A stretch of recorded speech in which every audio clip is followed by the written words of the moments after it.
Are you wondering if Samsung Galaxy Watch 8 has got stress tracking? So yep, I have some great news. This watch indeed can detect your stress and basically how exhausted you are as well. So to measure it, simply we are going to go in one of these tiles, and by default actually I'm not seeing the stress over here, so you have to add it. So we can simply click this plus button over here, and it's located in the mindfulness tab, I think. So yeah, basically we have the stress over here, and then we can simply add basically. So literally click, see you have this new tile, and then we can click it, and we are able to also measure it. So obviously make sure to wear your watch. Okay, so then we can click this to measure, and let's measure it. And let's see how long it takes to measure. By this stress tracking isn't only like psychological stress basically, but also like physical stress. So again, this is not mainly like mental stress, I would say.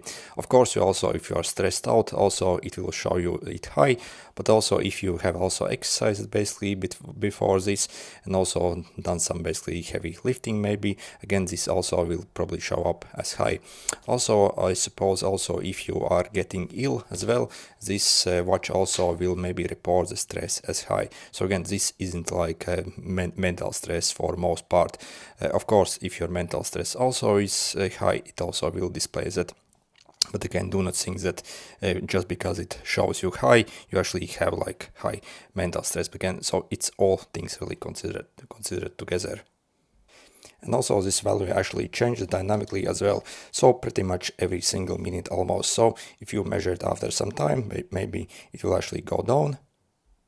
Also, if we go in the settings over here in the health settings, stress, as you see, you can also enable this continuous stress tracking as well. Obviously this consumes slightly more battery life, but again, you will be able to like see like a better overview basically at which hours basically maybe you had it higher.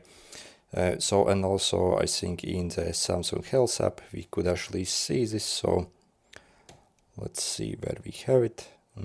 There, I'm not sure. Okay, yep, basically we have stress tracking here as well, but you can see basically overview for the past days here as well. So like 31 days. And yep, that's about it. Anyway, good luck.